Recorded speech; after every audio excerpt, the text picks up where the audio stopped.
Bonjour à toutes et tous, bienvenue au Forum des images, bienvenue pour cette restitution du comité de veille IA. Laissez-moi vous présenter, on sera plus tout à l'heure autour de la salle, Séverine Lebescon, la directrice générale adjointe, puis Benoît Labourdette. Alors comment te décrire Benoît? Cinéaste, c'est sûr, pédagogue, explorateur de l'innovation.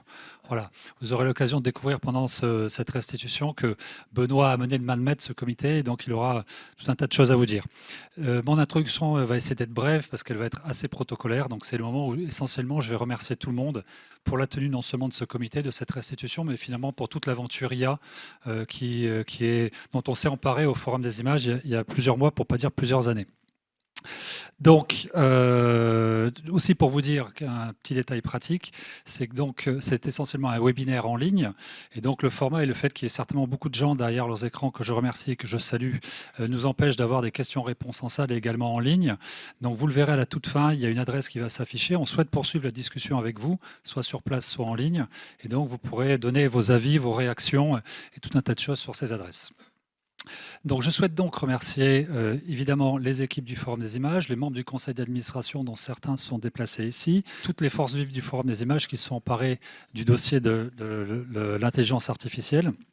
Je veux évidemment remercier la mairie de Paris, qui est le principal financeur du Forum des images, dont je salue la présence notamment de Sophie Caz, responsable de la mission cinéma. Je veux aussi remercier... Pardon ? Et d'Élodie Péricot. Et d'Élodie Péricot, qu'on félicite d'ailleurs. Voilà. Et puis, remercier également Salesforce, qui est le partenaire qui nous accompagne, qui est un partenaire structurel du Forum des images, mais qui nous a tout particulièrement accompagnés sur la brique IA et notamment sur ce comité. Donc, laissez-moi saluer à titre personnel Ron Smith, Valérie Brocamp, Laurent Monjol, qui a lancé d'ailleurs le comité à nos côtés, Julie Raveillon, mais aussi Yang Yuris, qui sera tout à l'heure à notre place ici pour faire part de son expertise. Je veux aussi remercier Pégor Papazian et sa femme Marilou Papazian, qui n'est pas là, mais vous aurez la joie de voir Pégor, qui sont nos partenaires dans la belle aventure Tumo. Vous le verrez dans nos discussions, c'est une des briques de l'offre du Forum des images, mais sur laquelle nous avons essayé d'avoir une vraie discussion sur l'IA avec l'équipe de Tumo Erevan. J'en ai bientôt fini, rassurez-vous. Je veux citer aussi nos autres partenaires financiers qui nous accompagnent tout au long de l'année, Google, Netflix, la CAF de Paris, Ardian, la DRAC Île-de-France, le CNC et les 3 académies de la région parisienne. Voilà. Juste avant de passer la parole à Séverine, pour vous dire que ce comité IA, on l'a voulu pour à la fois réfléchir, comme beaucoup d'entre vous, mais aussi comme beaucoup de choses qu'on peut voir en ligne ou en présentiel, sur les grands enjeux de l'IA, mais on avait sans cesse à cœur aussi de voir comment nous, Forum des images, on pouvait s'en emparer pour des actions extrêmement concrètes.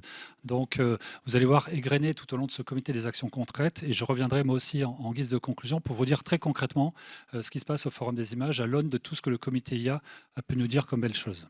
Et je te passe la parole, chère Séverine. Merci Claude. Alors en 2022, lorsque l'IA générative est apparue, elle s'est en même temps immédiatement démocratisée. Et on a pu parler à l'époque d'une onde de choc, tellement le bond technologique était important et phénoménal. Et cette innovation, elle a en fait modifié toutes les images qui nous venaient à l'esprit sur notre avenir, où elle a accéléré un certain nombre d'images qu'on avait déjà un peu en tête, mais qui devenaient des images plus concrètes. Ça a été le début d'un processus pour le Forum des images que nous avons eu envie de partager avec vous aujourd'hui. Et c'est donc vraiment un témoignage que nous vous proposons. Le Forum des images, c'est une institution qui se situe au carrefour de plusieurs secteurs d'activité. Pour ceux qui nous connaissent peu, nous proposons dans nos murs 2 activités principales. La première, une activité de programmation dans nos 5 salles d'images animées, cinéma, jeux vidéo, images virtuelles et bandes dessinées, destinées au grand public, mais aussi aux familles et aux scolaires, qui accueillent à peu près 200 000 spectateurs par an. Et par ailleurs, Tumo Paris, une école de création numérique inclusive et totalement gratuite pour 1200 adolescents de 12-18 ans par semaine, en partenariat avec les fondateurs de la pédagogie Tumo, Marilou et Pégor, que Claude a cités. 2 citations. Donc, nous sommes positionnés au croisement des secteurs professionnels, de la culture, de l'éducation, du numérique et des innovations technologiques. Par ailleurs, notre programmation elle-même, elle porte sur l'état du monde, de la société et de la culture à travers le regard des artistes. Donc, l'IA générative nous a interpellés à de très nombreux titres. Comme vous tous, probablement, les images qui nous sont venues en 2022, elles étaient de nature très diverse. Évidemment, des images vraiment fascinantes sur le potentiel nouveau de cet outil. Beaucoup d'espoirs nouveaux de démocratisation. l'accroissement de l'accès à tous les savoirs. Je pense notamment à quelques grands musées qui sont en train de lancer avec des IAG des projets assez massifs d'indexation de contenus culturels qui vont permettre une accessibilité nouvelle à ces contenus. La mise à disposition d'outils de création pour le plus grand nombre. Et sincèrement, comment ne pas se réjouir sur le papier que l'acte de création soit rendu encore plus simple et accessible au plus grand nombre. Des espoirs de gain de temps. Évidemment, la question de l'accélération permanente est un sujet qui pourrait donner lieu en lui-même à un vaste débat, mais il est aussi évident qu'acquérir plus de vitesse sur certains actes peut être un levier au service de cause. C'est d'ailleurs une conversation avec un collaborateur que je remercie qui m'a incité à en faire un point spécifique ce matin. Des espoirs de délégation. Il peut être doux d'imaginer faire réaliser par la machine des tâches parfois rébarbatives pour un être humain. Des espoirs de plus grande personnalisation dans l'éducation pour contribuer à des parcours plus adaptés en fonction des profils de chacun. Ou des espoirs d'outils permettant une meilleure mémorisation de ces apprentissages. Ce sujet ne peut que nous enthousiasmer quand une de nos missions est d'acculturer tous les jeunes, quel que soit leur genre et leur milieu social, au numérique. Mais des images plus délicates nous ont interpellés et nous ont donné envie de participer au débat collectif, débat public. J'en cite quelques-unes.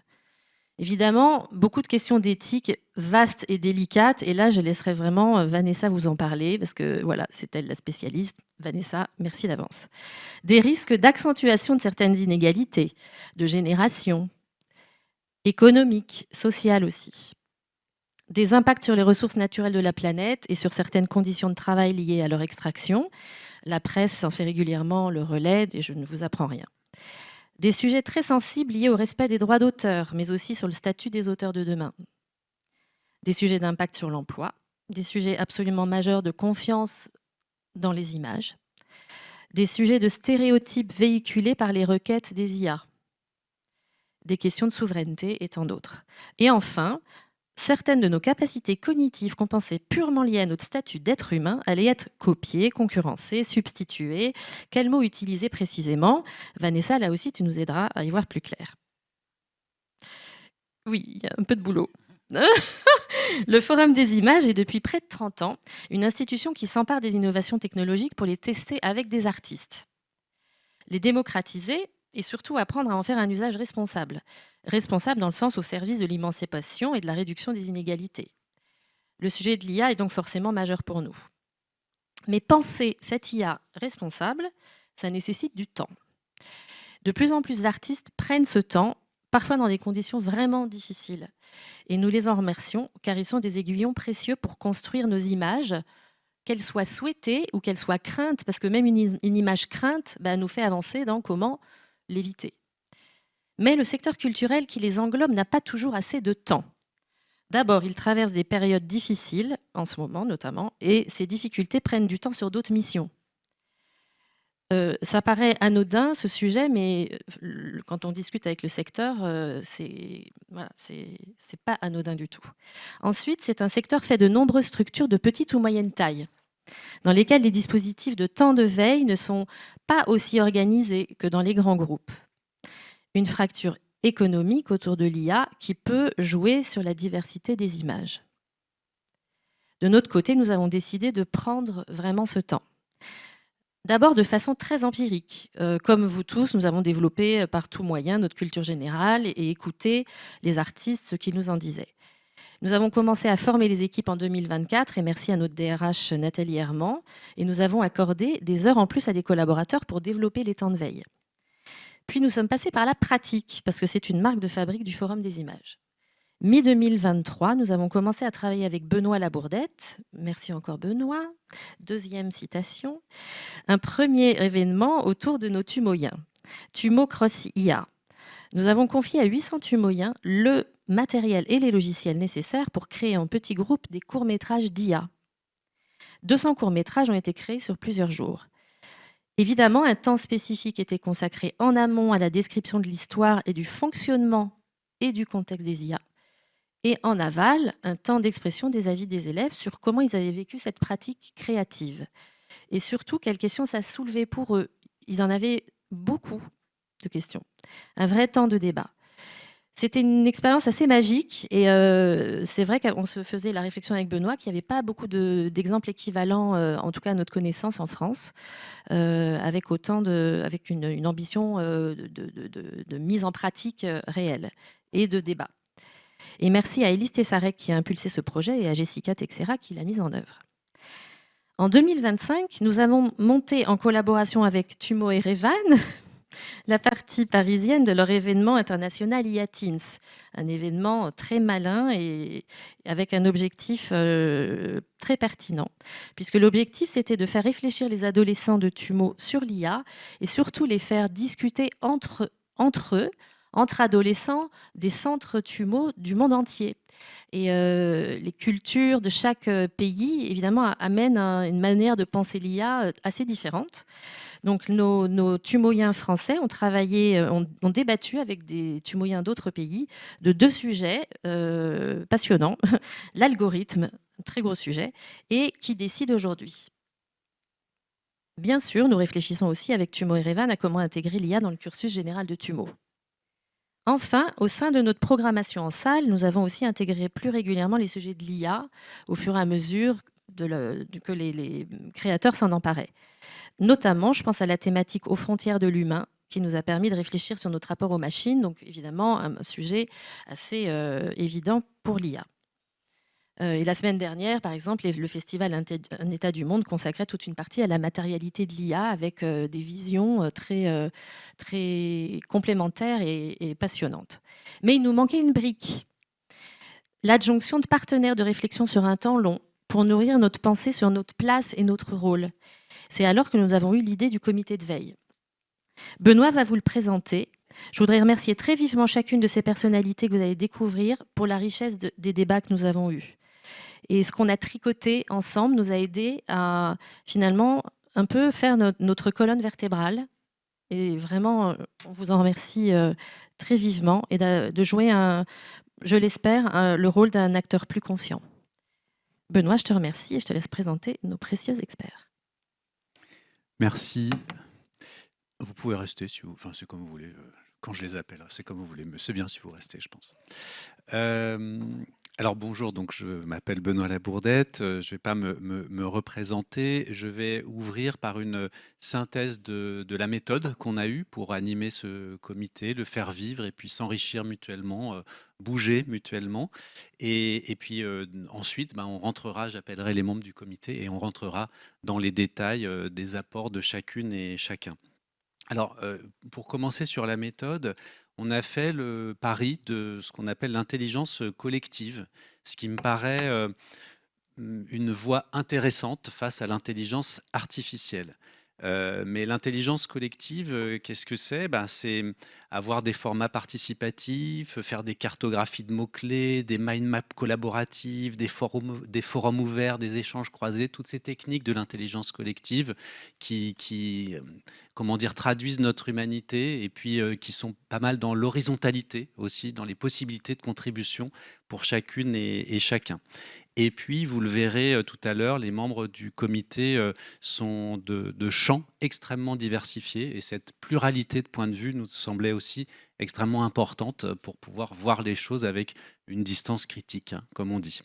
Alors, il y a aussi une chose qui est particulière à l'intelligence artificielle, c'est que pendant cette période qui a duré presque 1 an, en fait, de durée du comité, eh bien, les intelligences artificielles, elles ont bougé, elles ont évolué. Il y a beaucoup de choses nouvelles qui sont apparues. Il y a surtout beaucoup d'usages qui n'étaient même pas existants au début du comité et qui sont arrivés en cours de route. Donc aujourd'hui, ce qu'on va faire, c'est à la fois vous restituer ce qui a bougé en nous dans le cadre de ce comité. Moi, je vais vous résumer un petit peu ce que j'ai appris.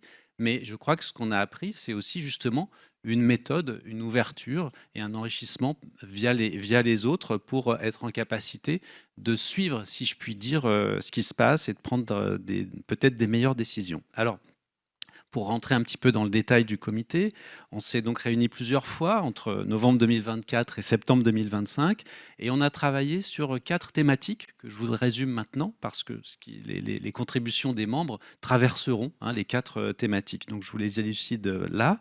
Donc il y avait la création artistique, dans son rapport à l'intelligence artificielle, hein. Donc, comment les outils d'intelligence artificielle générative transforment les pratiques créatives, quelle est la place des artistes humains, voilà, le droit d'auteur, etc. C'est évidemment très important par rapport à l'objet du Forum des images. L'éthique, tous les dilemmes moraux, hein, qui se passent face aux intelligences artificielles et comment cadrer sa pensée, comment penser, comment avoir une pensée éthique à l'heure de l'intelligence artificielle. Les métiers du futur, le Forum des images, c'est aussi l'école TUMO, donc comment on peut envisager sa place dans le futur et se préparer à un futur et à des changements, semble-t-il, de métiers très importants. Donc comment on s'y prépare aujourd'hui.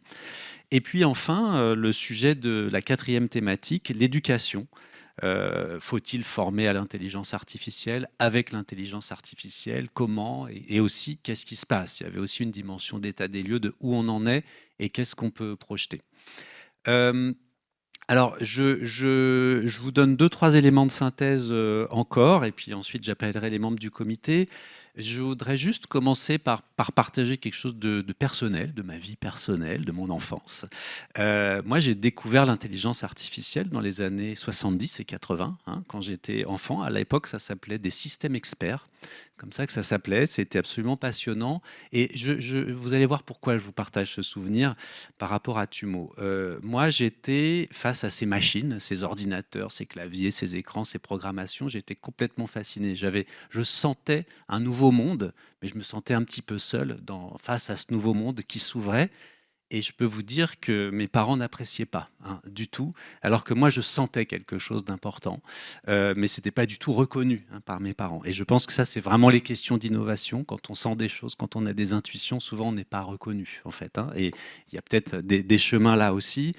Et en l'occurrence, moi, je programmais des jeux de la vie, j'imaginais des agents conversationnels, je créais des programmes pour générer des poésies automatiquement. Donc, en fait, il y avait ce sujet déjà, en fait, et déjà dès le texte d'Ada Lovelace, la fondatrice de l'informatique, hein, en 1842, son texte où elle invente l'informatique à l'époque, qui parle de création musicale, etc., graphique, pour la future informatique qui existerait un siècle plus tard. Voilà, ça c'est pour le petit partage personnel, mais sur la question des adolescents, ça me paraissait intéressant de vous proposer cette petite chose sensible. Alors, deux, trois éléments de synthèse sur ce que j'ai appris à écouter les membres du comité avant qu'on rentre dans les détails.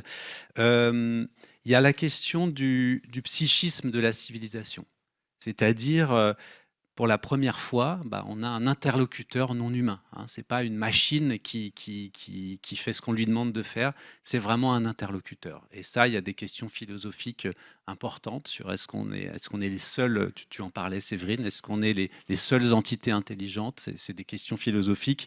Et je me suis rendu compte que c'était présent dans tous les domaines en vous écoutant.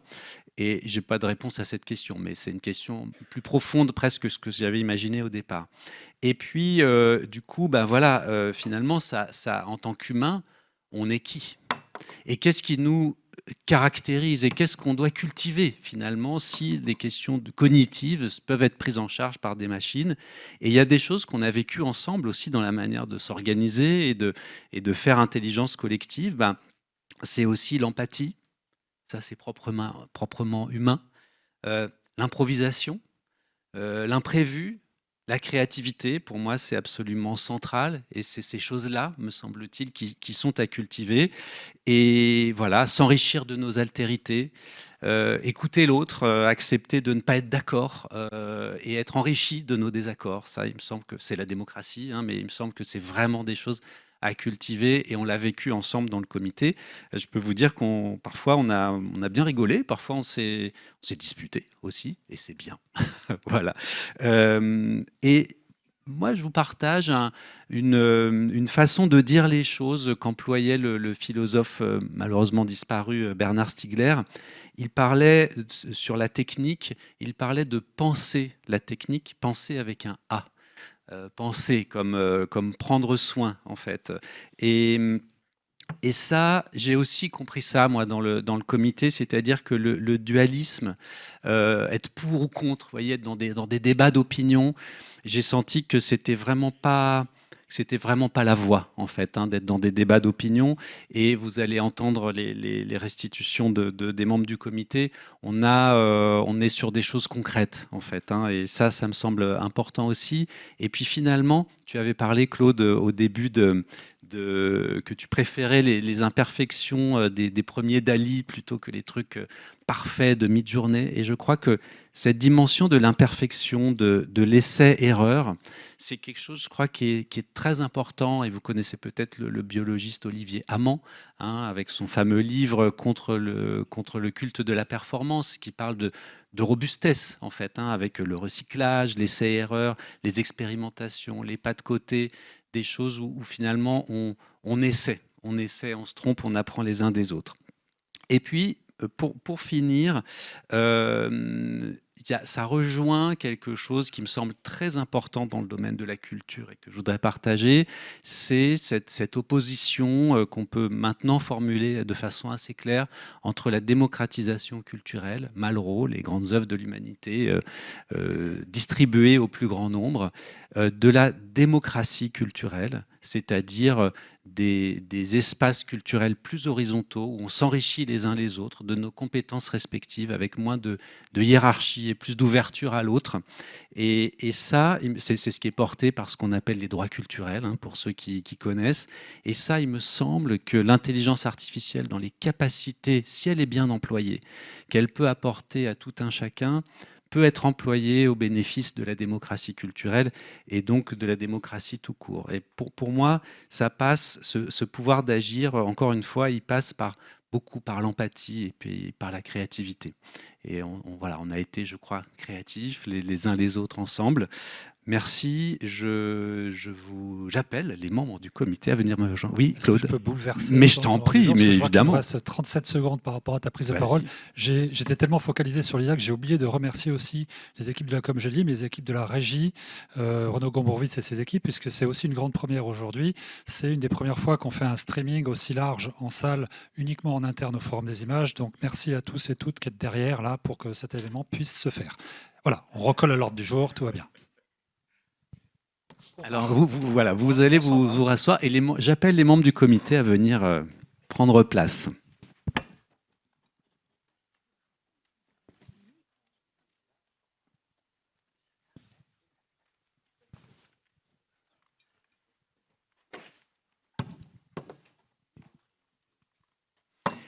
Alors, je vais vous présenter les membres du comité que vous entendrez dans cet ordre. Et ensuite, je leur passerai la parole. Alors, à ma gauche, Vanessa Nuroc, qui est professeure de philosophie à l'Université Côte d'Azur et titulaire de la chaire UNESCO EVA, d'éthique du vivant et de l'artificiel. Merci Vanessa. Delphine Stucki, qui est à partir de demain, directrice opérationnelle du campus des métiers et qualifications à l'intelligence artificielle. Pegor Papazian, Chief Development Officer de TUMO, en Arménie à Erevan, fondateur, donc troisième citation, Pegor, de l'école TUMO. Thomas Coto d'Abusco, formateur en programmation à TUMO Paris. Louis-Charles Viossa, inspecteur général des affaires sociales. Yang Liu Rhys, Solution Architect chez Salesforce. Et enfin, Karine Crona, artiste pluridisciplinaire. Et on souhaite aussi remercier 3 personnes qui sont venues de façon ponctuelle éclairer les travaux du comité de veille. Enora Goulard, Grégoire Bell et Alexandra Meder, dont certaines et certains sont dans la salle. Merci à vous.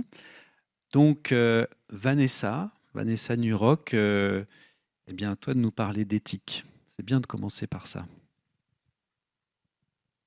Bonjour à toutes et à tous. Déjà, je voulais remercier TUMO et le Forum des images de m'avoir fait confiance et d'avoir osé, d'avoir fait le pari d'inviter une philosophe au comité de veille. Alors bon, déjà, en général, quand je dis que je suis philosophe, les gens lèvent un sourcil. Et quand je dis que mon champ de spécialité, c'est l'éthique, là, ils ouvrent un peu la bouche. Et j'ai du mal à savoir si c'est de l'étonnement. Parfois, on demande à mes enfants si c'est un vrai métier que fait leur mère. Et les gens, parfois, ont peut-être un petit peu d'appréhension en se demandant si je vais leur dire ce qu'ils ont ou non le droit de faire. En fait, ce n'est pas vraiment le cas et ce n'est pas du tout ce qui s'est passé lors de ce comité de veille. En tout cas, ce n'est pas ma manière de faire de l'éthique. Et je voudrais dire que la manière dont je vois mon rôle, ça a plutôt été d'aider à structurer les interrogations, donc de pousser à poser des questions, encore plus de questions, toujours plus de questions, et pas forcément à donner des réponses. Donc quand Séverine plaisantait en disant que là aussi on allait essayer de trouver des réponses, c'était aussi un petit peu ironique.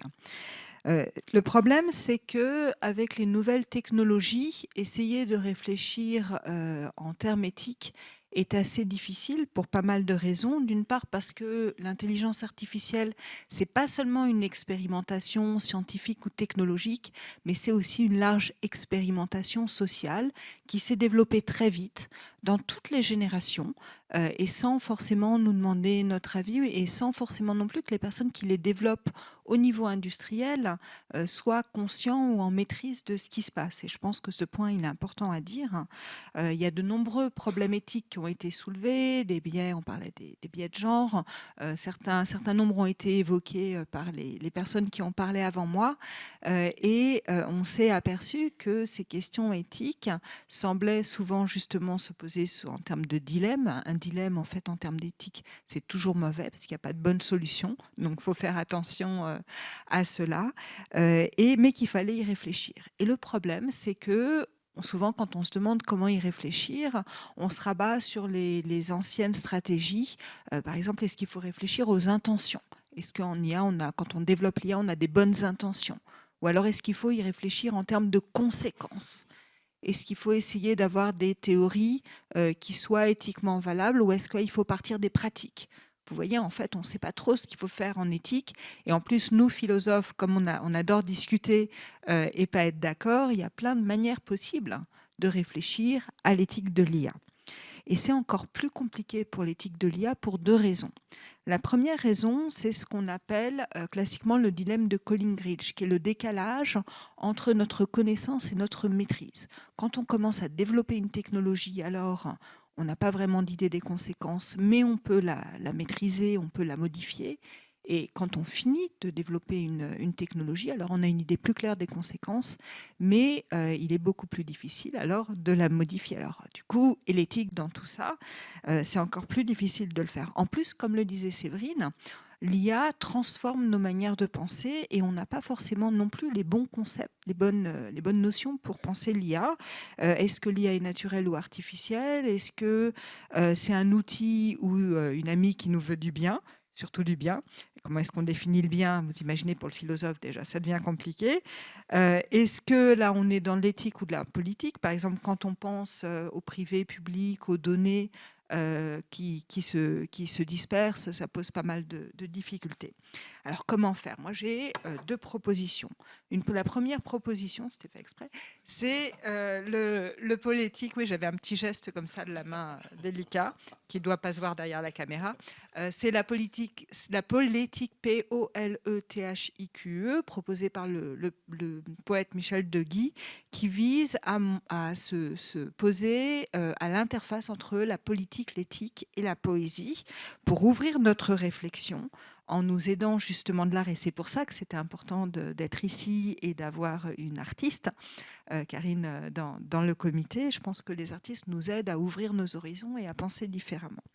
Il faut aussi, je pense, non seulement parce qu'on est au sein d'un phénomène global, mais aussi parce que nos cultures se nourrissent les unes des autres et qu'elles ont différentes ontologies, différentes manières de voir le monde, essayer de nous ouvrir culturellement.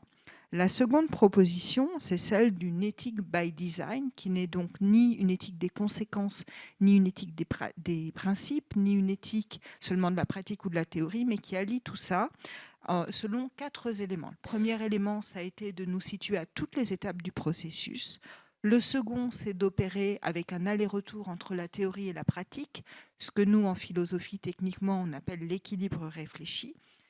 Le troisième élément, c'était d'articuler cette éthique à l'idée de care qui déplace en fait le champ de l'éthique, ou en tout cas l'élargit en allant au-delà du bien et du mal, du juste et de l'injuste, à des questions comme qu'est-ce qui nous importe? Est-ce que nous prenons soin des plus vulnérables, par exemple, et notamment des générations futures? Je vais y revenir. C'est donc une éthique qui est ouverte à la fois sur les générations futures, et c'est pour ça que le travail de Tumo, et me semble, encore une citation, me semble tout à fait fondamental ici, et que je suis vraiment très reconnaissante d'avoir pu prendre part à cette aventure dont j'espère qu'elle ne va pas s'arrêter aujourd'hui, parce qu'il importe que les choix que nous faisons aujourd'hui soient réversibles pour les générations qui viennent. Il importe aussi que nous entendions leur voix et que ce ne soit pas seulement nous qui prenions ces décisions.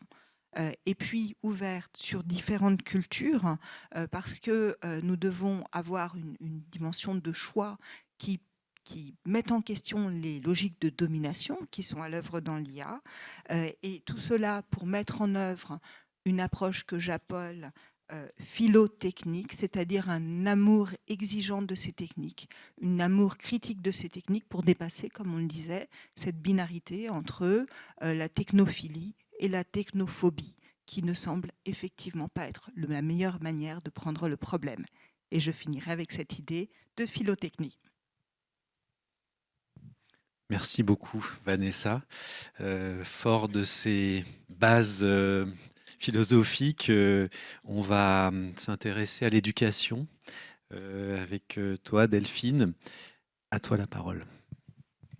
Merci beaucoup, Benoît. Merci à tous et merci vraiment de m'avoir fait confiance pour représenter l'éducation nationale. Voilà, jusqu'à demain, effectivement, je suis la représentante de la participation du déploiement du numérique éducatif dans les écoles, collèges et lycées. Et à partir de lundi, donc, j'intégrerai avec grand bonheur le ministère de l'Enseignement supérieur et de la Recherche et de l'Espace, donc sur d'autres actions, mais en lien avec l'intelligence artificielle. Donc, selon le rapport du Sénat, 90% des élèves de seconde utilisent l'intelligence artificielle générative contre 20% des enseignants. Ces chiffres suffisent à eux-mêmes de mesurer l'urgence des actions éducatives à mener. Depuis 2022, l'éducation nationale est bouleversée par l'arrivée des IA génératives. Les élèves les sont appropriés sans grande difficulté, mais en occultant bien trop souvent leur esprit critique. Les enseignants se plaignent de triche et les parents sont dépassés. Donc nous entendons de toutes parts les méfaits de l'IA sur l'enseignement sans vraiment en mesurer les leviers pédagogiques. Les IA viennent par ailleurs interroger certains repères essentiels de l'école, à savoir la fraude pédagogique avec l'utilisation non déclarée et non autorisée des IA pour les devoirs à la maison ou les évaluations. Mais ça vient aussi interroger l'intégrité pédagogique avec l'utilisation de l'intelligence artificielle en complément à l'apprentissage et non comme un substitut à la pensée et au travail indépendant de l'élève. Face à ces enjeux éducatifs, le ministère de l'Éducation nationale propose le cadre de l'usage de l'IA en éducation, qui a été présenté par Madame Elisabeth Borne l'an dernier. Afin d'accompagner au mieux les équipes éducatives, nous devons permettre à chaque enseignant de s'approprier facilement les outils d'IA, des ressources d'IA éducatifs selon un référencement et totalement RGPD. Mais nous devons aussi les accompagner grâce à la formation initiale et continue, grand plan de formation au niveau des académies et grand plan de formation national.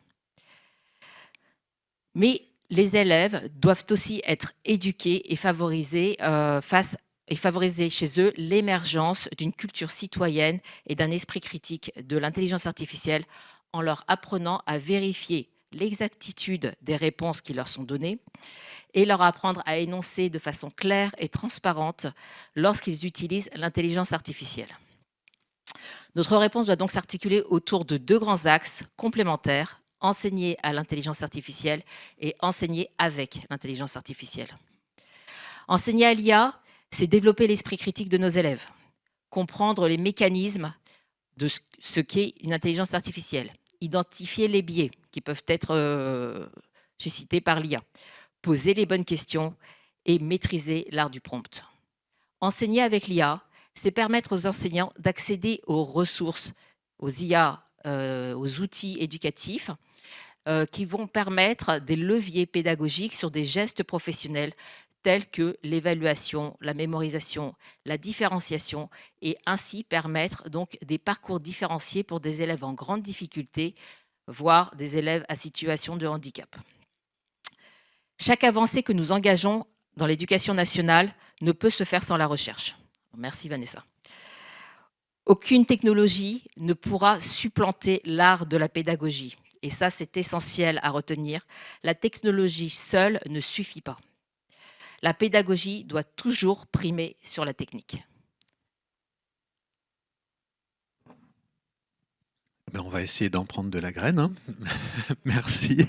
Merci beaucoup, Delphine. En tout cas, c'est vrai qu'il y a tout un travail qui a été fait, ce rapport qu'on peut trouver en ligne. Son nom exact, c'est le cadre d'usage de l'IA en éducation. Voilà, on peut le trouver, télécharger. Merci. On va continuer sur l'éducation avec Pégor Papazian, fondateur de l'école TUMO. Merci de m'avoir inclus dans ce comité. C'était une expérience exceptionnelle pour moi. Moi, quand j'étais ado, j'ai découvert la programmation. Je l'ai découvert comme un moyen d'expression où l'on pouvait créer des organismes assez abstraits qui devenaient dynamiques, des automates qui, malgré leurs extrêmes simplicités, laissaient entrevoir déjà la possibilité de prendre vie, de me donner la réplique. Ce qui se passe aujourd'hui avec l'IA est un peu la revanche de ces fantasmes de geek. Et pour moi, c'est assez personnel, c'est un lien émotionnel avec mon adolescence. Le modèle éducatif TUMO que je représente accueille aujourd'hui 35 000 adolescents dans tout le monde. Et quand on passe ces journées à travailler avec des jeunes de 12 à 18 ans, on développe quand même une certaine lucidité sur l'IA. Et on se rend compte que l'IA est une ressource prodigieuse dans laquelle l'humanité est tombée. Mais l'humanité ressemble aujourd'hui à quelqu'un qui vient de gagner au loto une somme colossale et qui bouleverse sa vie. C'est une chance inouïe, mais ça menace notre identité, nos liens sociaux, notre santé mentale. Et ça empêche aussi de se concentrer sur les études. Pour étudier, il faut être motivé. Les systèmes scolaires ont toujours eu recours à des mécanismes de motivation comme diplôme, notes, éloges, punitions, et tout cela est menacé par l'IA. Regardez les devoirs, par exemple, ou les dissertations complètement détournées par les chatbots. Et puis, il y a ce paradoxe fondamental. L'IA peut nous enseigner ce qu'on n'a plus besoin d'apprendre. Plus elle devient performante pour résoudre des problèmes, concevoir des bâtiments, écrire des discours en français, réparer nos vélos, moins on est motivé d'apprendre ces choses-là. Parce que si l'IA peut réparer ton vélo, tu es même motivé d'apprendre à le faire toi-même. Mais malgré ce constat, notre conviction à tout le monde est claire. Il faut introduire l'IA de manière délibérée et intensive, mais pas n'importe comment. En 2025, comme l'a noté Séverine, on a lancé le GenAI, l'IA générative, comme 14e domaine, 14e brique du programme TUMO à part entière, au même titre que la programmation, le cinéma, le graphisme, etc. Et en mars 2025, nous avons organisé cette conférence AI Teens qui a duré 24 heures. Et durant ces 24 heures, on a suivi le mouvement du soleil de Tokyo à Los Angeles avec 90 adolescents, 45 adultes invités dans 16 villes. Et c'était les jeunes qui discutaient entre eux et qui posaient des questions aux experts adultes. Et ce qu'on a découvert nous a surpris beaucoup. Ces ados ne rejetaient pas l'IA, mais ils ne le glorifiaient pas non plus. Ils étaient très rationnels. Ils avaient une certaine maturité, souvent absente dans nos discours d'adultes sur l'IA. Une participante de Mumbai a résumé leur position. Utiliser l'IA, c'est comme utiliser un code de triche dans un jeu vidéo, mais cela ne signifie pas que je lâche la manette. L'IA augmente les capacités, mais c'est nous qui gardons le contrôle. Quand ils se sont demandé si l'IA pouvait remplacer les amis, leur réponse était assez claire. L'IA peut atténuer la solitude, mais elle ne peut pas offrir la présence, être là dans l'inconfort, sans solution, juste avec quelqu'un. Mais il laissait la porte ouverte quand même pour les amitiés avec les IA, à condition que ces bots apparaissent comme des individus à part entière, d'égal à égal, sans servilité ni manipulation. Dans ce cas-là, oui. Voilà ce que nous mettons en œuvre, non pas une éducation contre l'IA ou par l'IA, mais avec l'IA, où l'esprit critique devient une posture permanente. Nos adolescents l'ont formulé avec leurs mots, ni utopie, ni catastrophisme, mais discernement, un enthousiasme lucide teinté de vigilance, ce qu'un ami à moi appelle l'optimisme paranoïaque. Merci beaucoup, Pégor. Et maintenant, on va prolonger, creuser l'éducation avec Thomas Scotto d'Abusco, qui est formateur en programmation ici à TUMO Paris. Donc bonjour.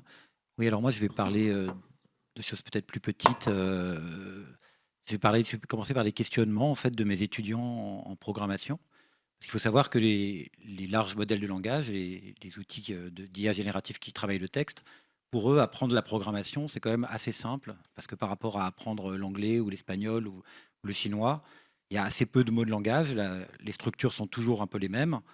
Et finalement, si un modèle de langage arrive à parler une langue aussi compliquée que le français, voilà, il parle assez bien la programmation en fait. Donc on m'a posé la question, on m'a dit mais voilà, aujourd'hui on va apprendre les boucles, les tableaux, les variables. Mais Thomas, est-ce que c'est nécessaire d'apprendre tout ça? Parce qu'on peut aller dans un modèle de langage et dire est-ce que tu peux me coder ça ou me coder ça? Voilà, donc je me suis posé la question et puis le comité était là, donc c'était bien parce que ça relançait la balle. Il y avait plein de gens qui avaient des pensées complètement différentes des miennes, donc c'était intéressant de parler de tout ça. Voilà, alors donc j'y ai réfléchi. En même temps, les étudiants me disent mais est-ce que... On m'a posé la question ce matin dans un atelier scolaire où on a utilisé 3 outils d'IA pour faire une vidéo. Et on m'a dit mais est-ce qu'on vient de tuer des ours polaires? Donc on l'a abordé aussi pendant le comité. Hein. Il y a la partie de l'écologie qui n'est pas du tout à négliger. Enfin, tout ça, ça a un poids, un coût. Mais je vais, comme je suis plutôt prof de programmation, je vais essayer de partir sur ces choses-là, les questions qu'on m'a posées. Donc déjà, je vais mettre de côté, mais c'est bien, ça a déjà été abordé. Mais c'est vrai que pour un prof, l'IA peut aider à l'adaptation d'un cours à des élèves particuliers, des élèves qui parlent peut-être pas français, dans lesquels on pourra avoir très rapidement une traduction, des élèves qui ont qui lisent pas très bien, on peut avoir du texte simplifié avec des rappels ou des explications, des définitions des mots compliqués. Voilà, ça c'est vertueux, on est à peu près tous d'accord. J'ai eu le cas, alors pas dans ma classe, mais d'élèves de classes de collège qui, comme ils sont 30, ils n'osent pas interrompre le prof pour dire qu'ils n'ont pas compris quelque chose et qui le soir vont interroger les modèles de langage pour demander qu'est-ce qu'il a voulu dire par là, le prof, donc demander des suppléments d'informations sur un cours. Voilà, c'est dommage que le prof ne puisse pas le donner parce qu'il y a trop d'élèves dans la classe ou qu'il n'a pas le temps de s'arrêter ou que l'élève n'ose pas. Mais en tout cas, ça, c'est des choses assez vertueuses, on peut le reconnaître. Voilà. Mais donc, revenons à la question, pourquoi apprendre à coder alors que l'IA peut coder très bien et très vite? Alors, je pense qu'il y a Moi, je fais le lien avec le chef dans un grand restaurant. C'est-à-dire que pour devenir chef dans un grand restaurant, il faut avoir commencé par faire la plonge, couper des carottes, faire des sauces. Enfin, on fait des petites choses. Et petit à petit, on grimpe les échelons et on finit par être chef. Et on a des gens sous nos ordres. Alors, en programmation, ça peut être chef de projet avec d'autres programmeurs, mais ça peut être aussi maintenant, parce que le métier change, ça peut être des agents IA. C'est-à-dire qu'on va coder et on va demander de l'aide à des agents IA pour faire des choses qui sont pénibles à faire ou qu'on a déjà fait 100 fois mais qu'on n'a pas envie de refaire. Et donc, on va déléguer des choses.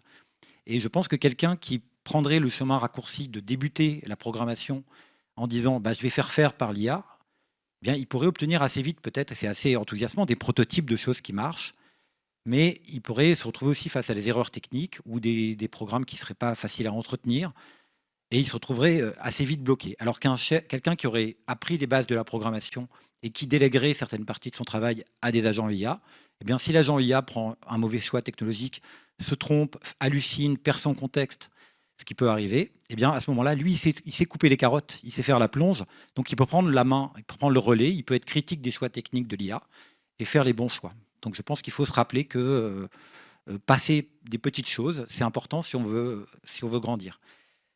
Voilà, donc les questions qu'il faut aussi se poser, c'est savoir si l'IA nous aide, est-ce qu'elle nous décharge d'un travail inutile, ou est-ce qu'elle nous remplace? Est-ce qu'on aurait fait les choses de cette matière-là, ou est-ce qu'on a juste suivi l'idée de l'IA d'utiliser cette technologie pour cette question qu'on lui a posée? Voilà, donc il faut se poser à chaque fois ces questions-là. Est-ce que passer du temps pour une certaine chose, est-ce que la partie pénible, est-ce que ça ne va pas nous faire grandir aussi? Ça, c'est les questions qu'on doit se poser à chaque fois qu'on remplace notre labeur par de l'IA. Voilà. Voilà. Est-ce que l'IA nous rend plus ambitieux? Est-ce que parce que je vais avoir un assistant IA, je ne vais pas faire un programme comme ça, mais un programme comme ça? Ça, c'est intéressant. Ou est-ce que ça va être simplement me dire, je vais faire le programme comme ça, mais je ne vais même pas le faire moi-même. Je vais très bien l'expliquer à l'IA et ça va le faire. Voilà. La question, c'est est-ce qu'on veut devenir, si on devient par exemple tous des très bons prompteurs, eh bien, on saura tous faire un peu de design graphique, un peu de dessin, un peu de programmation, sauf qu'en fait, il suffira qu'un autre prompteur arrive et il saura faire exactement la même chose que nous. Et je pense que ce qui est important dans notre société, dans le monde, c'est d'avoir des savoir-faire qui nous rendent un peu différents des autres. Et si notre seul savoir-faire, c'est de prompter, je ne sais pas, je trouve que ça devient un peu... Donc, c'est juste un appel au savoir-faire pris depuis la base et qui grandit, voilà, et dans lequel on peut peut-être glisser des briques d'IA pour nous aider et nous rendre plus ambitieux pour la suite. Voilà, je ne sais pas si ça dit quelque chose que j'ai raconté, mais... Voilà, on n'avait que 5 minutes, sinon j'ai encore du temps. Voilà, merci. Merci beaucoup, Thomas. De façon assez logique, avec toi, Louis-Charles Viossa, on va passer au sujet du travail avec l'intelligence artificielle. Et on continuera après avec Yang. À toi. Merci et bonjour à toutes et à tous. Et merci beaucoup de m'avoir, merci à Tumo, au Forum des images, de m'avoir invité à participer à cette... réflexion collective au sein du comité. Et pendant les mois que nous avons passés ensemble, une question m'a poursuivi, m'a taraudé. Je dirais comment séparer le bon grain de livret dans tout ce qu'on entend sur l'IA générative d'un côté et le travail et l'emploi de l'autre. Et notamment, est-ce que l'IA est un facteur d'émancipation ou est-ce que c'est un facteur, au contraire, d'aliénation? Alors soyons clairs, notre connaissance... sur ce sujet reste très imparfaite, malgré les travaux auxquels je contribue, notamment à titre professionnel au sein de l'Inspection générale des affaires sociales, où on travaille pas mal sur ces sujets d'avenir du travail.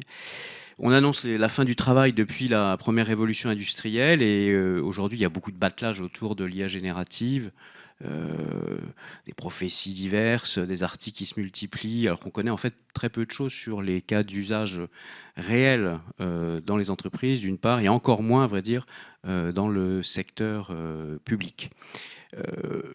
Donc la première leçon que je tire, en tout cas, de nos échanges au cours de ces mois passés, et puis aussi des réflexions que j'ai par ailleurs, c'est qu'il faut avant tout raisonner, dans le secteur culturel comme dans les autres, par tâche et par métier, et pas par métier.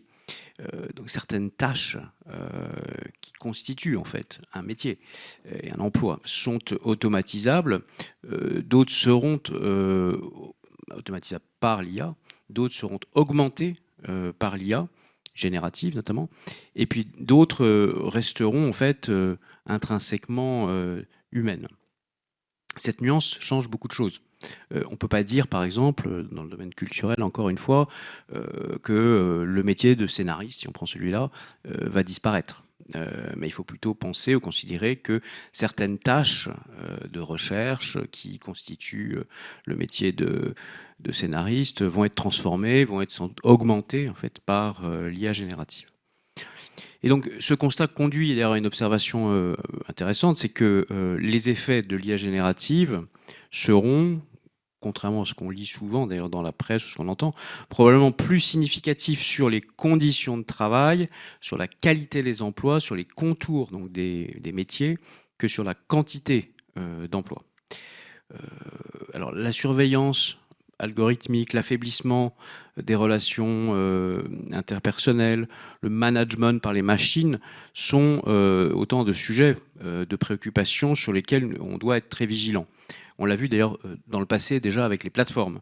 Le chauffeur et les chauffeurs Uber ont une réelle autonomie, mais enfin ils sont quand même soumis, il faut s'en rappeler toujours, à un patron, un boss qui est un algorithme.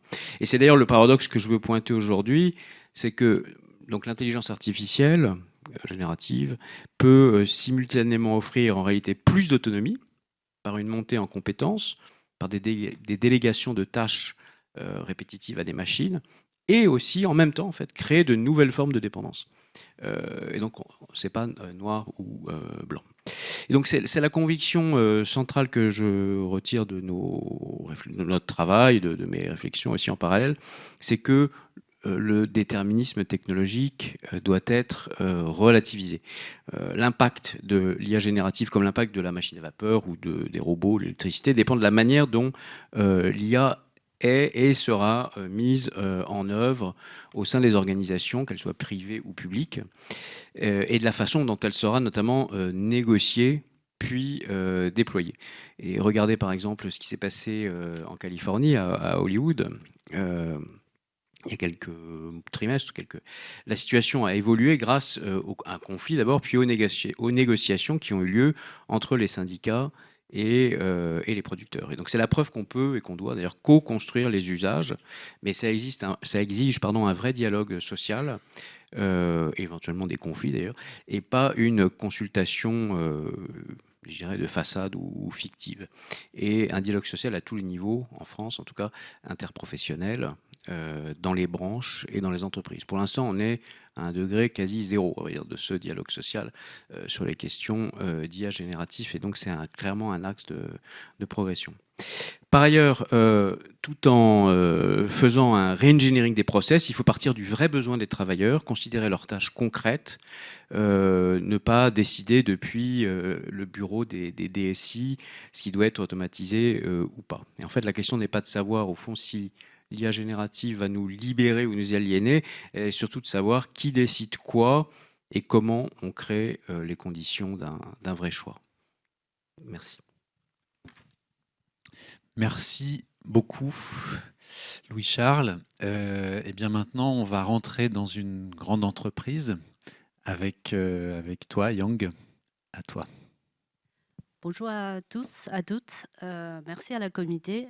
Je suis honorée de faire partie de la comité, membre de la comité, et aussi de représentant l'entreprise Salesforce où je travaille. Donc, je m'appelle Yang Liu His. Je travaille chez Salesforce en tant que solution architecte.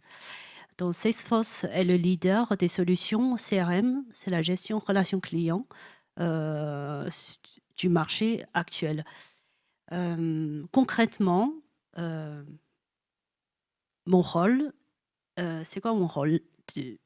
Mon rôle est d'accompagner nos clients dès la conception jusqu'à la mise en place des solutions chez nos clients, des solutions Salesforce.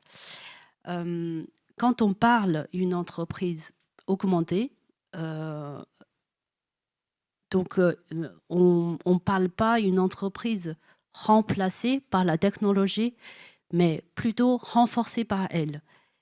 Donc c'est une entreprise où les collaborateurs sont mieux équipés, où la prise de décision sont plus rapides, on passe moins de temps sur des tâches répétitives, administratives, voire l'automatiser. Et ça nous permet de mieux concentrer sur des tâches qui apportent plus de valeur ajoutée à nos clients. Quels sont mes retours d'expérience en termes d'utilisation des outils IA dans mon travail quotidien? Donc, j'ai quelques exemples concrets à vous partager. Et par exemple, avant, on a des réunions. Donc, à la fin de la réunion, on doit passer beaucoup de temps pour faire des comptes rendus. Maintenant, avec l'outil IA, donc on peut simplement cliquer la prise de notes et à la fin de la réunion, on aura une synthèse déjà envoyée à l'ensemble des participants. Nous, on juste consolidé, retravaille sur la synthèse et après le compte rendu est déjà prêt à envoyer. Bien évidemment, ce sont des outils qui répondent en termes de normes de sécurité et validés en interne. Donc, on ne peut pas se permettre d'utiliser n'importe quel outil IA. Un autre exemple concret, c'est qu'en interne, on est très encouragé par l'utilisation des outils IA. Par exemple, on a des communautés. Donc, les collègues comme moi, Solution Architect, il y a aussi Technical Architect. On partage des retours d'expérience sur le projet, l'utilisation des outils. Les gens partagent des tips. Et il y a certaines sessions, on peut mettre la main dans le concret, de voir c'est quoi le résultat.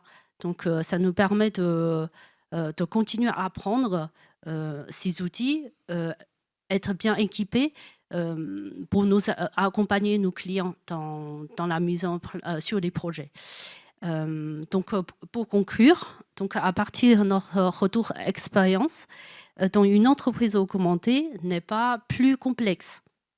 Et elle favorise la complémentarité, elle apporte de la cohérence donc, et un meilleur alignement entre les équipes, ses outils et ses clients. Merci. Merci, c'est très inspirant, on va faire comme vous. Merci beaucoup. Et bien pour terminer le tour d'horizon des membres du comité, on va terminer par l'art et la création avec toi, Karine Crona. Tu auras aussi des choses à nous montrer pendant ta prise de parole. Bonjour à toutes et à tous. Merci aux membres de la comité, au Forum des images et à l'école TUMO. Et donc, Karine Crona, donc je suis artiste pluridisciplinaire et en fait, je suis très curieuse. Je m'intéresse autant à des techniques manuelles que des médias numériques. Et j'ai commencé à tester, comme beaucoup de gens, l'intelligence artificielle générative en 2022. Et j'ai commencé avec des petits prompts à générer des images. Et assez rapidement, je me suis rendu compte qu'il y avait beaucoup de stéréotypes dans les images qu'on a fait. Mais plutôt que de m'énerver, j'ai décidé d'approcher ça avec, comme un jeu et casser les biais avec un travail créatif et avec beaucoup d'humour aussi. Et aujourd'hui, j'utilise depuis des années Midjourney parce que c'est un programme à la fois esthétique et très puissant.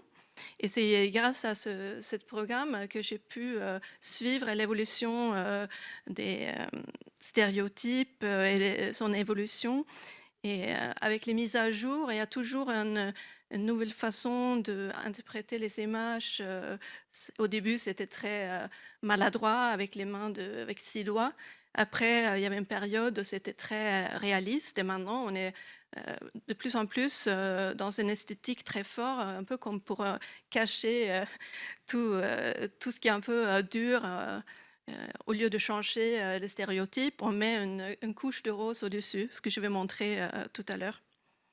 Et il y a certains stéréotypes qui diminuent avec le temps et d'autres qui se renforcent ou qui restent, comme tout ce qui est autour du handicap, toujours un fauteuil roulant par exemple, et aussi la figure de PDG qui reste toujours le même.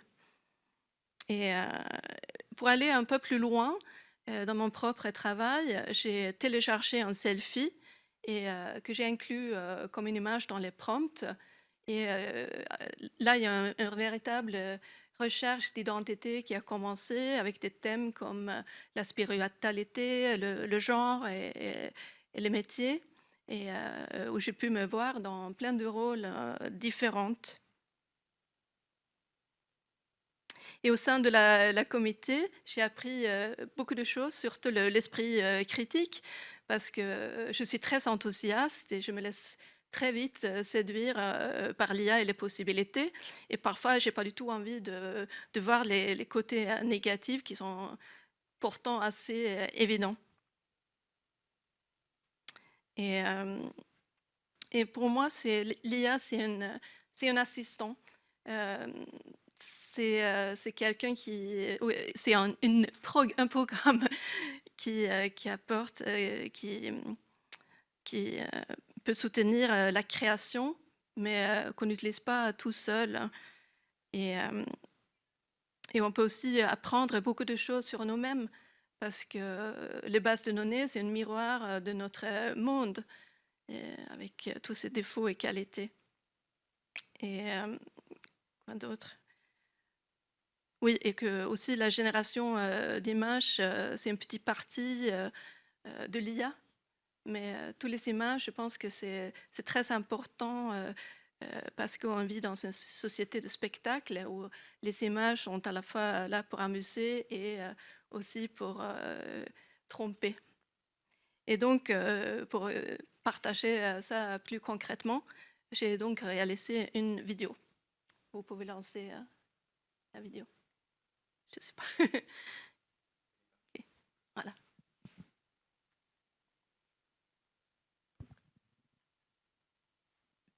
Si tu veux commenter, tu peux, hein. C'est comme tu veux. C'est le PDG, lui? Oui, c'est une vidéo, comme vous voyez. Et là, c'est d'autres exemples selon les différentes mises à jour des versions. Ça évolue, mais c'est toujours le même.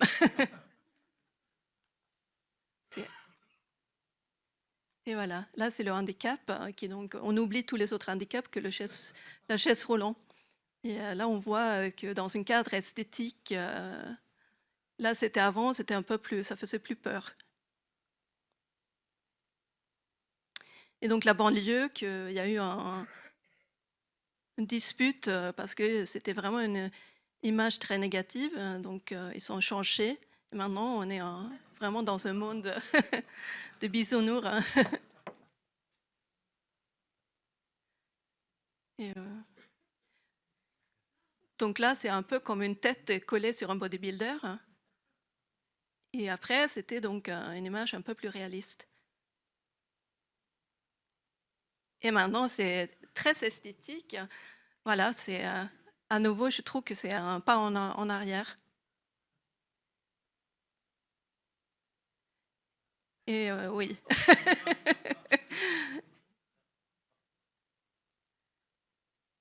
Donc là, on a mis des jolis vêtements pour un peu adoucir. Et voilà, ça, c'est des images qu'au début, il y avait des bugs qui faisaient qu'on voyait des images pleines de sang et ils ne sont pas trop gérés. Mais maintenant, ils savent, voilà, un peu cacher les choses. Et ça, c'est mon propre travail. C'est mon autoportrait en différentes identités.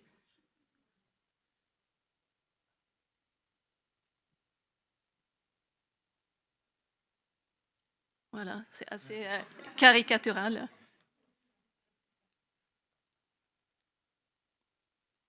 Et là, c'est la vidéo et en fait, tout l'univers, ça vient d'un collage que j'ai fait et après, c'est mon autoportrait. Donc, je quitte de plus en plus le monde préfabriqué de Midjourney pour me lancer dans mon propre monde. Et vous trouverez d'autres exemples sur mon site internet. Grand merci à vous toutes et tous. Je vais laisser la place à Claude Farge pour conclure. Bon, rebonjour, on est d'une efficacité redoutable parce qu'on est même en avance. Et du coup, j'ai pas pu m'empêcher de réfléchir et d'extrapoler en me disant, mais si on avait confié mon introduction à une IA, donc elle aurait été parfaite en fait. Et du coup, parmi les 6 chantiers dont je vais vous parler, peut-être qu'il faudrait penser du coup à remplacer la direction générale, au moins dans ces discours par une intelligence artificielle, il y aurait certainement moins de bugs. Mais du coup, j'ai continué la réflexion. Je me suis dit que si on remplaçait la direction générale par une IA, du coup, lorsque les salariés sont mécontents, et souvent à juste titre, ça arrive, je ne vais pas vous mentir, vers qui se tourner? Qui serait le responsable en fait, s'il n'y avait pas un humain ou des humains pour incarner aussi la direction? Donc finalement, cette question de la responsabilité, cette question des erreurs aussi, était assez centrale dans l'intelligence artificielle. Et dernière digression, et après je vais recoller à mon texte, on sait aussi que parmi toutes les plus grandes inventions de l'humanité, c'est les erreurs qui ont conduit à l'invention. Et c'est pour ça que Benoît, tu rappelais que j'ai apprécié particulièrement Dali au début, parce que ça générait des erreurs, donc de la créativité et donc de la disruption. Et on voit bien que ces modèles génératifs arrivent à être de plus en plus parfaits, donc peut-être de moins en moins innovants. Et donc il va falloir aussi apprendre à les utiliser, voire même à les truquer pour qu'ils génèrent de la disruption et donc de l'inventivité. Sinon, on n'en serait pas là où on est. Donc voilà, juste pour revenir, il y a beaucoup de choses qui ont déjà été dites. Séverine, notamment dans son introduction, le Forum des images a toujours une posture assez responsable par rapport au numérique. Il faut imaginer que ça a à peu près 35 ans, le Forum des images. Au début, il y avait le Minitel ici. Ça a été, pour ceux qui ne le savent pas, un des premiers endroits aussi où les gens pouvaient avoir accès au web. Ici, donc c'était les vidéothèques de Paris.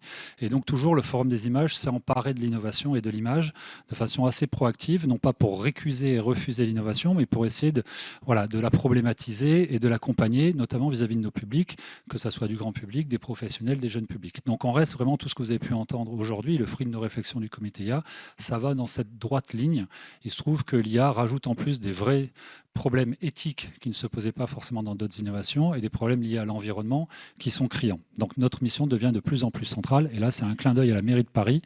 Plus que jamais, le Forum des images est central sur ces enjeux liés à l'image et à l'innovation. Donc ce comité nous a permis d'enrichir nos réflexions, comme vous avez pu le voir. Et puis Séverine a dit que parallèlement, on a mis en place tout un tas de choses, aussi bien au sein de la programmation qu'au sein de TUMO. Séverine, tu l'as dit, au sein de la programmation, on avait aux frontières de l'humain, on a questionné évidemment à travers différents formats l'homme et le rapport de l'homme et de la machine. Dans un état du monde dont nous venons de sortir, une brillante édition d'un état du monde très, très politique et très réussi. Justement, on a une table ronde, je ne vais pas y revenir. Thomas, ici présent, a lancé avec Marion un nouvel atelier autour de l'IA qui a fait sa deuxième, ce matin, c'était la deuxième mouture, c'est ça? Et dont on sait qu'elle marche très très bien et à tel point qu'elle pourrait intéresser par exemple la brique TUMO sur le climat. Bref, on sent qu'on a là quelque chose en germe qui pourrait se développer. Et puis à venir, mon but c'est de faire aussi profiter de cette conclusion pour faire du teasing sur ce qui va nous occuper au Forum des images. On a très prochainement un cycle autour de l'art du mensonge. Et qui dit mensonge dit fake news, dit création d'une nouvelle réalité grâce notamment aux outils IA. Et donc on va s'intéresser à cette question. Je ne vais pas revenir sur... Voilà, bon, vous avez compris de ce dont je parle et la manière dont certains États, dont les États-Unis, se servent de ce genre d'outils pour faire un petit peu de tout et n'importe quoi. Voilà. Je lance un mini pavé dans la mare. Concernant TUMO, on a eu dans l'expérimentation, et c'est Benoît qui s'en chargeait, TUMO Cross IA, et ainsi que IA Teens avec Erevan. Vous l'avez dit, mais je voulais repointer aussi quelque chose d'important. C'est vrai qu'on a été très étonné par la posture critique des élèves. C'est-à-dire qu'ils arrivent vraiment à avoir une sorte de double discours, c'est-à-dire très friand de ces outils-là, tout en même se servant de ces outils-là pour critiquer l'outil lui-même. Donc il y a une sorte presque de psychose, ou de, je ne sais pas comment on pourrait le qualifier, mais qui est très étonnant dans notre nouvelle génération, alors que nous-mêmes, en tant que plus anciens, on est un peu perdus face à tous ces enjeux. Voilà, on a ce webinaire aujourd'hui, il y a tout un tas de choses qui vont se passer. On est aussi pas mal intervenu à la mairie de Paris, mais pas que, dans les tables rondes, pour essayer de faire part de notre expérience comme on le fait aujourd'hui. Et puis Pégor, tu le disais, une nouvelle activité autour de l'intelligence artificielle dans TUMO, et puis des réflexions en cours, mais peut-être que c'est top secret, il ne faut pas en parler, mais c'est aussi comment intégrer l'IA comme agent pédagogique au sein des autres activités. Tu m'en voudras pas, mais on en parlait il n'y a pas si longtemps que ça. Autant pour certaines activités objectivables, c'est assez simple d'intégrer de l'IA, assez simple, entre guillemets. Mais par exemple, sur le dessin, comment se servir de l'IA pour que l'IA, par exemple, puisse générer un meilleur dessin ou un moins bon dessin que ce qu'a fait l'élève. Ce qui est un axe assez important. Et c'est vrai que dès que ça devient sensible et moins objectivable, l'IA, c'est quand même plus complexe à manier. En guise d'avant-dernière étape de ma conclusion, lors du comité IA, je vous le disais en introduction, on a essayé d'être le plus concret possible et donc de dégager des pistes de travail pour le Forum des images. Donc là, ce n'est pas des projets qu'on a déjà mis en place, mais c'est vraiment des pistes qu'on veut creuser, non seulement avec les salariés, mais également avec le CSE, parce que c'est aussi quelque chose qui nous tient à cœur, c'est que toutes ces discussions autour de l'IA, le dialogue social est super important, parce que c'est très difficile, impossible et pas souhaitable d'imposer de tels changements qui posent de telles questions éthiques à marche forcée et à grands coups de massue.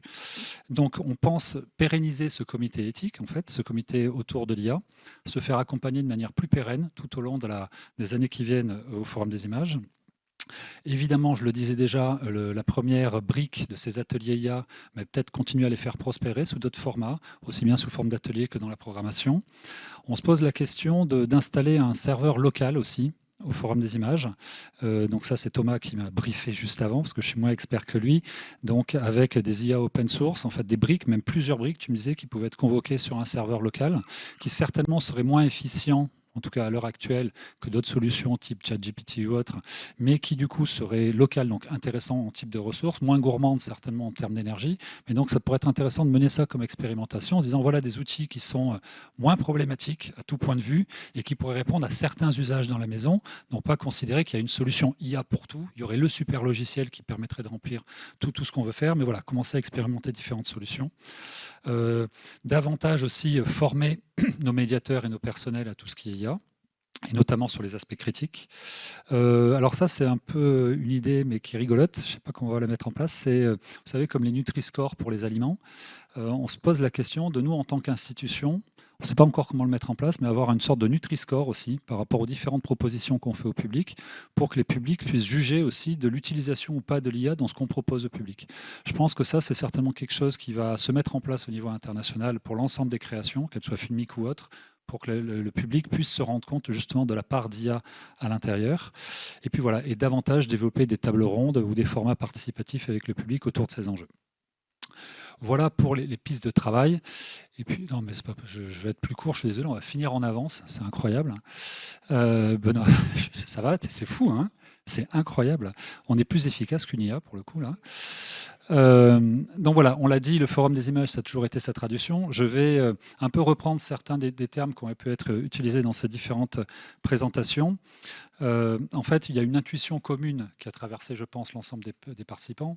N'hésitez pas à me contredire parce qu'on a le temps pour un débat là. Donc l'IA agit vraiment comme un miroir grossissant de nos sociétés. Elle amplifie nos biais, révèle nos contradictions et questionne nos valeurs. Donc en cela, déjà, rien que pour ça, elle est intéressante. Elle nous tend un miroir, souvent déformant de notre propre réalité. Mais je trouve que c'est un des rares moments, j'ai passé la quarantaine et en fait un peu plus. Et je crois que c'est la première fois que collectivement au niveau international, moi à la base je viens du numérique et c'est vrai que j'ai pas d'autres souvenirs de grands bouleversements technologiques et autant questionner ce que c'était que d'être humain. Donc rien que pour ça, en tant qu'être humain, je suis ravi moi de vivre, et c'est ce que je dis à mes enfants, de vivre cette période-là qui est absolument hallucinante dans l'évolution de l'être humain. Voilà, mais pour ça, il faut ne pas subir. Et donc, il faut façonner cette technologie selon ce que nous voulons être ensemble. Et donc, Vanessa, visiblement, tu as eu beaucoup de succès dans tes prises de parole, puisque je vais de nouveau te citer et dire que donc, tu disais, et peut-être que tu peux développer, la philosophie a encore du temps devant elle. On a besoin des artistes pour inventer. Ça, tu l'as dit. Et il ne faut pas abandonner l'éthique et le politique aux IA. Donc, il ne faut pas abandonner l'éthique et le politique aux IA. Lorsque j'ai relu la phrase au début, je me suis dit, il ne faut pas laisser l'IA aux politiques. Je l'avais lu dans l'autre sens, mais je pense que c'est assez vrai aussi. Donc, c'est très important en tant que citoyens que nous-mêmes, nous prenons conscience de ces enjeux, que nous fassions pression sur le politique, qui souvent est un peu perdu par rapport à ces considérations. Pas tous, hein, mais par moments plus que nous. Voilà, donc c'est à nous en tant que citoyens de faire porter notre voix collectivement pour responsabiliser aussi les politiques qui ont tendance par moments à faire n'importe quoi avec ces nouveaux outils. Et donc, ça c'est très beau cette phrase, elle n'est pas de moi mais je vais la reprendre, il s'agit d'humaniser l'IA plutôt que de robotiser l'humain. C'est pas mal. Et donc, nous sommes à 1 minute 53 de la fin supposée, donc je vais prendre tout le temps qu'il faut pour tous vous remercier autour de la table d'avoir participé pendant plus de 11 mois à ce comité de suivi autour de l'IA, pour vous remercier tous et toutes en salle d'être présents, parce que vous en ligne, vous ne le voyez pas, mais 7000 personnes à peu près ici. C'est l'avantage de l'humain, il peut mentir, voilà. Mais enfin, quand même, on est très étonné. Au départ, on pensait être dans une plus petite salle, mais en fait, il se trouve que la restitution de ce comité IA a suscité plus d'enthousiasme que ce qu'on pouvait penser au début. Je vous imagine aussi très nombreux en ligne. Et pour rappeler ce que j'ai dit au début, alors, ah non, bah, c'est pas marqué. Normalement, je pensais que derrière moi, ça s'afficherait l'adresse, en fait. Alors, ia@forumdesimages.fr, c'est l'adresse, je vous disais en introduction que là, on ne va pas pouvoir échanger, faire des questions-réponses, en tout cas pas devant les caméras qui nous filment, mais vous pouvez envoyer vos réactions, vos avis, vos critiques aussi, là on est là pour ça, et vos suggestions sur cette adresse-là. L'engagement qu'on prend, évidemment, c'est de lire toutes les contributions et de faire régulièrement aussi des restitutions. Cette adresse-là, c'est vraiment un outil qu'on souhaite mettre en place de manière pérenne pour créer un dialogue aussi entre nos publics et nous sur ces sujets-là de l'IA. Voilà, oui, Benoît, tu voulais dire un truc? En flashant le QR code qui est sur l'écran, vous pouvez envoyer un mail à cette adresse avec votre téléphone. Là, en régie, ils sont dégoûtés parce que la caméra placée, je ne sais pas si vous avez réussi à récupérer ce mouvement. En tout cas, merci encore. Et puis, donc voilà, applaudissez-vous vous-même. Et puis, voilà. Vive le Forum des images, vive vous, vive tout le monde. Merci.